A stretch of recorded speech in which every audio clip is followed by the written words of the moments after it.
Hello दोस्तों। तो हम लोग फ्रांस की क्रांति को पढ़ रहे थे। इसमें से सभी कारणों को देखे थे, इसमें क्या क्या घटनाएं घटी थी और क्रांति स्टार्ट जो हुआ था इसके पीछे क्या क्या रीज़न था। इन सभी चीज़ों को हम लोग पढ़ चुके थे पिछले अध्याय में। आज उससे आगे पढ़ेंगे। तो इसमें कुछ महत्वपूर्ण तिथि दिया हुआ है, इसको आपको नोट डाउन कर लेना है और इसको याद कर लेना है। इससे एग्ज़ाम में आपके सवाल बनेंगे। तो क्या है प्रश्न, जैसे कि 1774 में क्या घटना घटा था। तो लुई 16वां जो था वो फ्रांस का राजा बनता है। ठीक, उस समय इसकी आयु कितनी होती है जब राजा बनता है? तो 20 वर्ष। ठीक है, लुई 16वां फ्रांस का राजा कब बना था? 1774 में। एक सवाल और है कि लुई 16वां जो है वह किस वंश का था? तो यह बुर्बो वंश का था। किस वंश का था? बुर्बो वंश का था। और लुई 16वां की पत्नी का क्या नाम था? मेरी एंतोनेट। ठीक है, यह ऑस्ट्रिया की क्या थी? राजकुमारी थी। ठीक, यह ऑस्ट्रिया की क्या थी? राजकुमारी थी। और इसका एक बहुत ही फेमस थॉट है, कथन है, क्या है कि अगर रोटी नहीं मिल रहा है तो क्या खाओ? केक खाओ। ठीक, ये इतनी बुद्धिमान थी कि इसको यह नहीं पता था कि रोटी महंगा है या केक महंगा है। ठीक है, चलो आगे देखते हैं क्या कहता है। 1774 की घटना हो गया। अब देखेंगे 1789 में क्या होता है। 1789 में स्टेट्स जनरल का आह्वान होता है। ठीक है, तृतीय स्टेट नेशनल असेंबली का गठन करता है, बास्तिल पर हमला करता है और देहात में किसान का विद्रोह होता है। अब इस पेज में जितनी सारी घटनाएं हैं उसी का यह है की पॉइंट। ठीक, अब देखिए 1791 में क्या होता है। सम्राट की शक्तियों पर अंकुश लगाने और सभी मनुष्यों को मूलभूत अधिकार प्रदान करने के लिए संविधान बनाया जाता है। संविधान का निर्माण कब होता है? 1791। 1774 में क्या हुआ? लुई 16वां राजा बना। 1789 में क्या हुआ? स्टेट्स जनरल बना। तृतीय स्टेट जनरल असेंबली का क्या किया? गठन किया। और क्या किया? बास्तिल पर हमला कर दिया और देहात में भी किसान का क्या हो गया? विद्रोह हो गया। 1791 में क्या हुआ? सम्राट की शक्तियों पर अंकुश लगा, सभी मनुष्यों को मूलभूत अधिकार प्रदान करने के लिए संविधान बनाया गया। ठीक, अब नेक्स्ट देखते हैं क्या है। 1792 और 93 में कौन सी घटना घटती है? 1792 और 93 में फ्रांस गणराज्य बनता है। फ्रांस कब गणराज्य बनता है? तो 1792 से 1793 के बीच। ठीक है, सिर काट कर राजा को मार दिया जाता है। जेकोबिन गणराज्य का पतन हो जाता है। अब फ्रांस पर डायरेक्टरी का शासन हो जाता है। सिर को काटकर मारना, ये कौन सा, कैसे मारा जाता था? इसको गिलोटीन बोलते हैं। इसको क्या बोलते हैं? गिलोटीन। ठीक है, 1804 में क्या होता है? 1804 में क्या होता है? नेपोलियन फ्रांस का क्या होता है? सम्राट बनता है। इन सभी चीज़ों को आगे पढ़ेंगे। और यूरोप में विशाल भूभाग पर कब्जा कर लेता है। ठीक है, 1804 में क्या हो गया? फ्रांस क्या बन गया? राजा बन गया, सम्राट बन गया। 1815 में क्या होगा? वाटरलू में नेपोलियन की क्या हो जाएगी? हार हो जाएगी। मतलब नेपोलियन 1804 में राजा बनेगा और 1815 में नेपोलियन की हार हो जाएगी। ठीक है, तो हम लोग यहाँ तक पढ़ चुके थे। इस पेंटिंग के बारे में पढ़ चुके थे कि पेंटिंग किसने बनाया।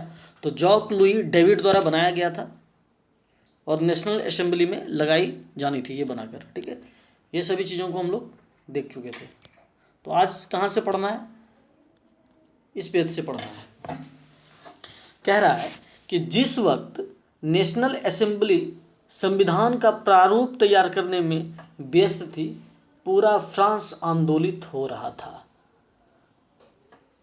इधर नेशनल असेंबली का गठन हो रहा था, उधर फ्रांस क्या होता? आंदोलन चल रहा था। उस समय मौसम कैसा था? कड़ाके की ठंड के कारण फसल मारी गई थी और पाव रोटी की कीमतें आसमान छू रही थी।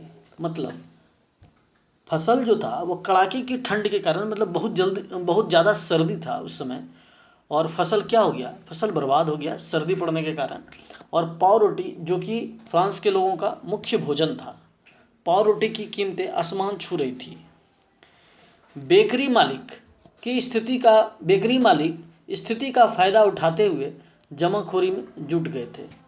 बेकरी मालिक मतलब समझे, बेकरी मालिक क्या है?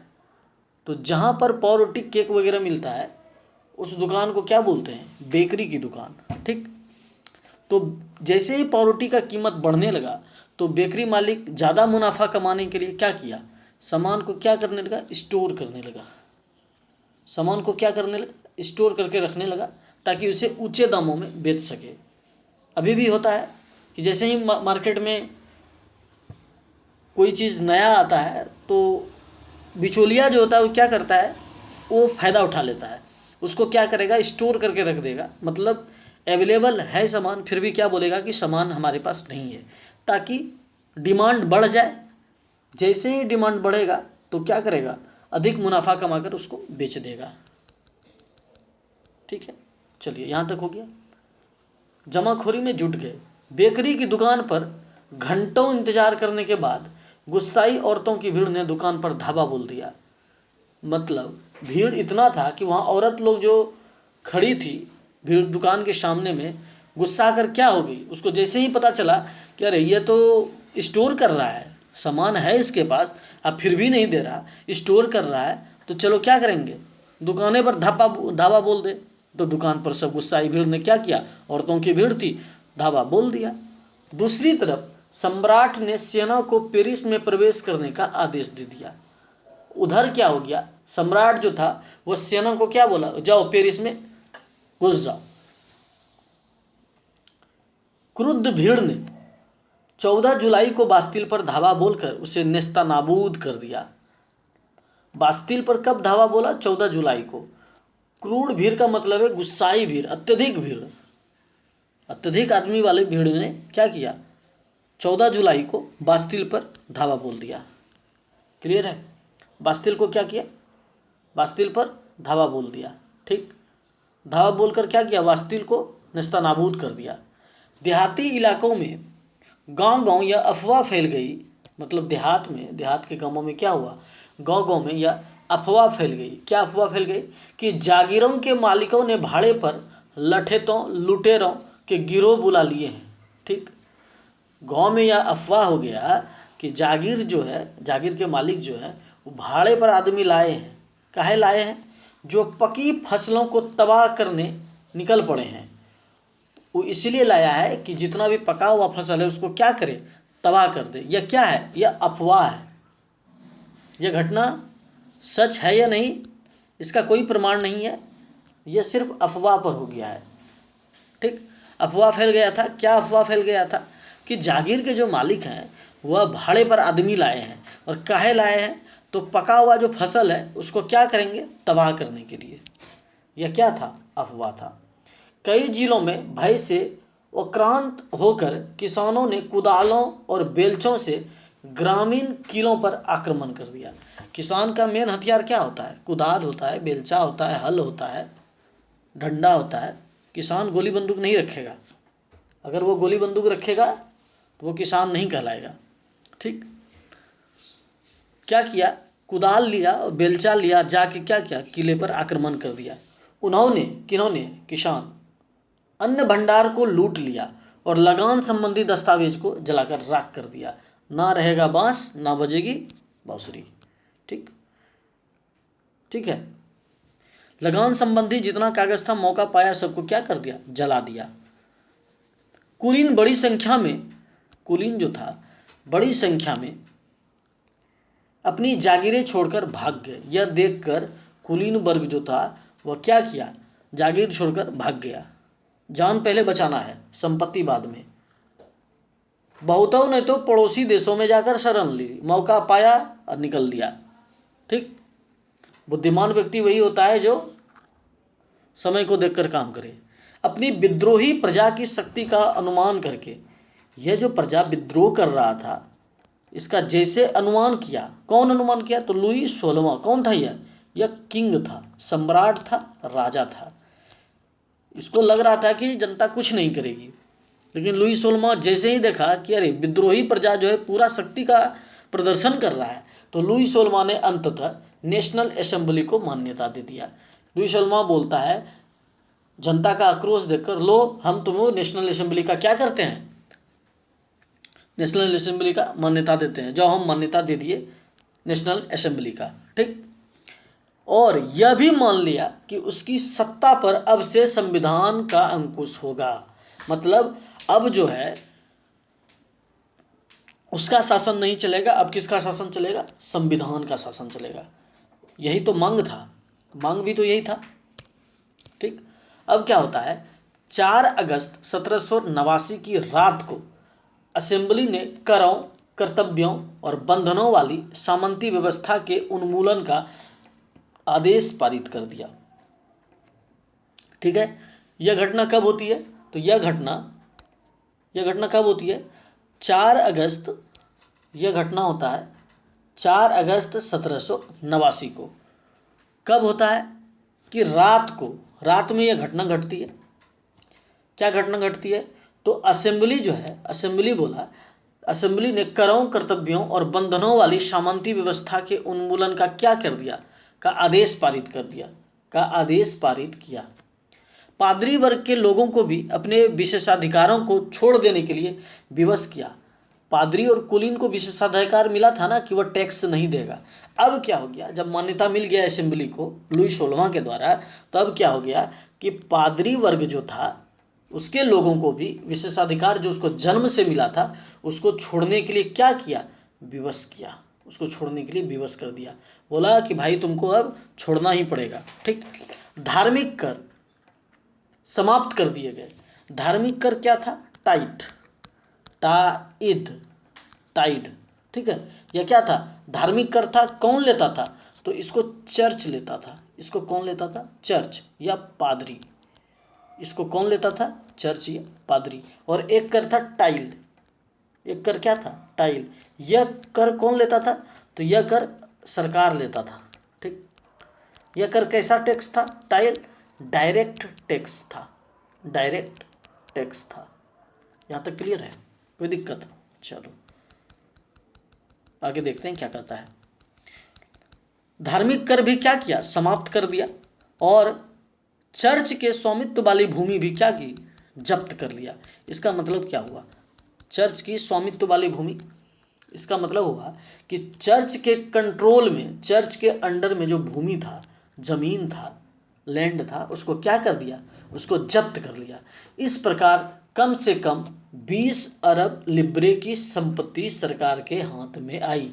ये लिब्रे क्या है, उस समय भी बताए थे पिछले वीडियो में, यह फ्रांस की मुद्रा, फ्रांस का करेंसी था। ठीक है, लिब्रे। इस प्रकार इन सारा चीज जैसे ही 4 अगस्त 1789 में जो घटना घटा, इससे क्या फायदा हुआ, इससे यही फायदा हुआ, 4 अगस्त 1789 को जो यह घटना घटा, इससे ये फायदा हुआ कि 20 अरब लिब्रे की संपत्ति सरकार के हाथ में आ गई। यहाँ तक क्लियर है, कोई दिक्कत, चलिए आगे देखते हैं क्या कहता है।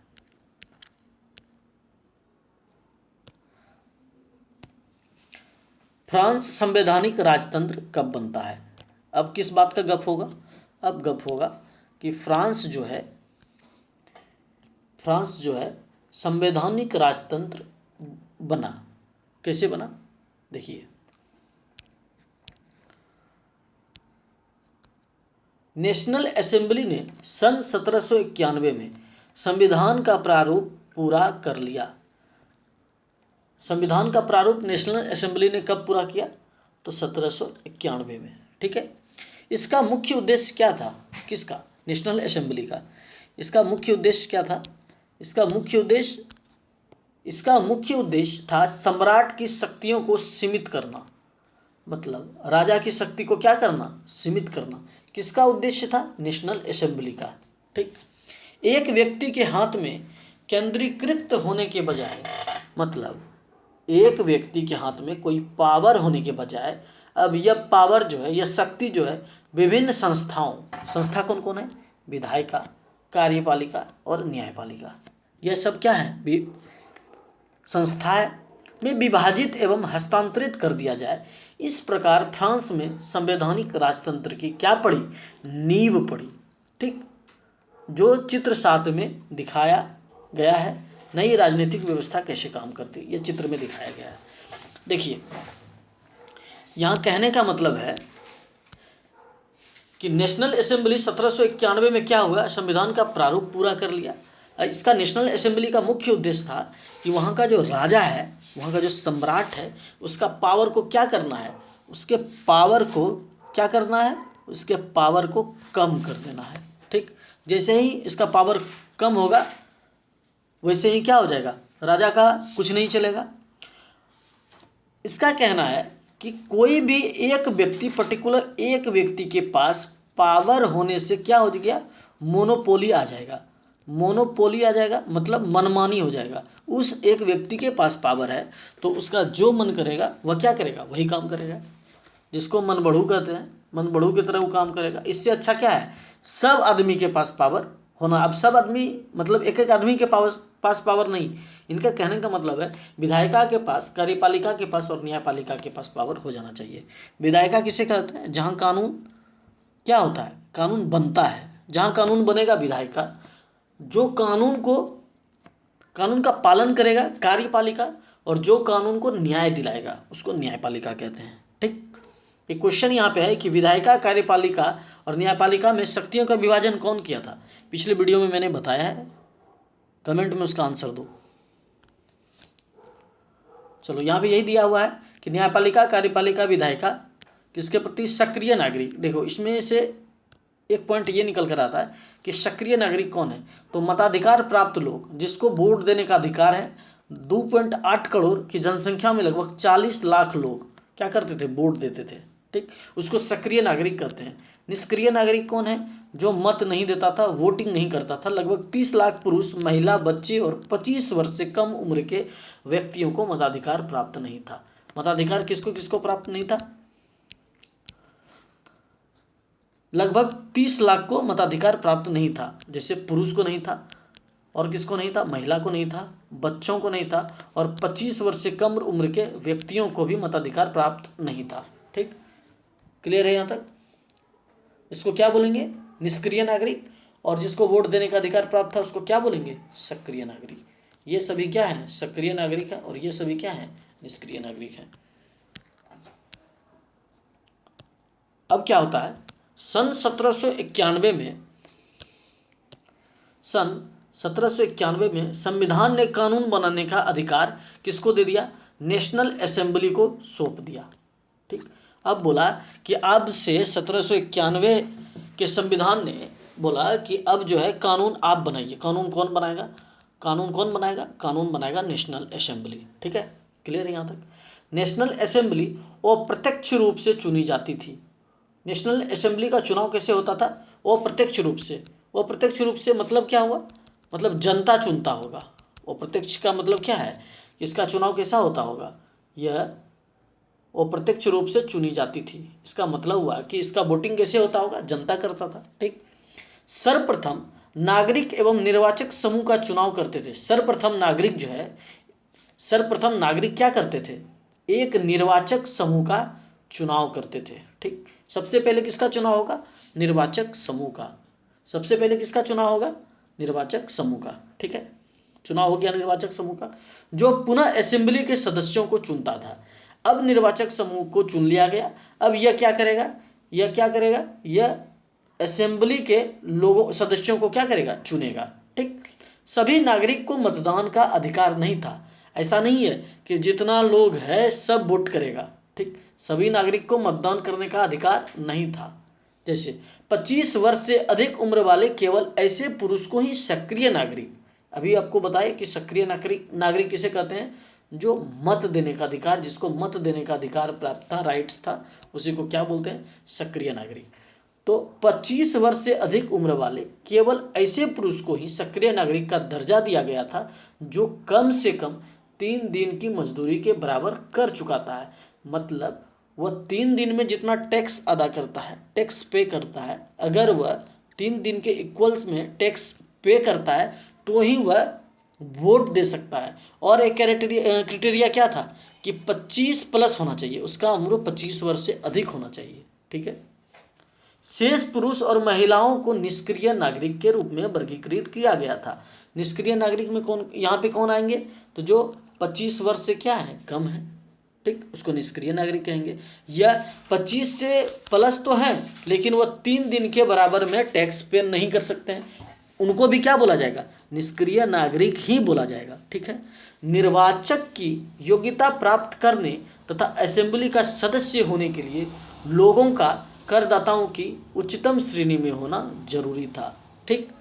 मतलब हुआ कि आप वोटिंग में तभी शामिल हो सकते हैं, आप निर्वाचक की योग्यता प्राप्त करने तथा असेंबली का सदस्य होने के लिए लोगों को करदाता की उच्चतम श्रेणी में शामिल होना जरूरी था। मतलब जो ज़्यादा टैक्स देगा वही शामिल होगा। ये सब क्या था, नियम कानून था उसका, ठीक है। उम्मीद है आपको समझ में आ रहा होगा।